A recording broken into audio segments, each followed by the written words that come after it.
শেখ হাসিনা আসার 13 দিনের মাথায় জিয়াউর রহমানকে হত্যা করা হলো, এবং শেখ হাসিনা সেদিন কেন আখাউড়া দিয়ে ইন্ডিয়াতে পালায় যেতে চাইছিল?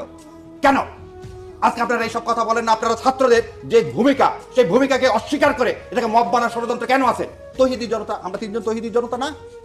আমার আপনার না, আল্লাহ সম্পর্কে যখন কেউ বাজে কথা বলে, কেন লালন সাহেব তো কোনো গান নিয়ে খাঁচার মধ্যে অচিন পাখি, কেউ কোনো কথা বলছে? কেউ কোনো কথা বলছে? তোমার হঠাৎ করে কোনো দাওয়া নাই, কিছু না, তুমি নাচ মানে হচ্ছে মানুষ, সেটাকে তুমি বাড়াচ্ছ নাচ। আল্লাহ নাকি তাকে নাচতে বলছে? এত বড় দুঃসাহস, অগাছির দায়, আর আপনি একজন মুসলমান বলে এটা আপনি মেনে নেন, এটাকে আপনি মব বলেন? তাহলে আপনার ইমানটা কোন জায়গায়?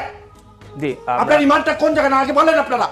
যে এই দেশের মুসলিম জনগণ যেখানে 90%, সেখানে একটা মানুষ এরকম করতে পারে জারিগানের নামে? 32-এ কি একটা লোক মারা গেছে, একটা বিল্ডিং ভেঙে দেওয়া হয়েছে, যেটা স্বৈরাচারের মনস্টারের প্রতীক। আপনি তাকে কিভাবে আপনি বলতেছেন যে এটা যদি আপনি না, তাহলে আপনি এই কথা বলতে পারেন সেখান থেকে উত্থাত করলেন এর তর নাই।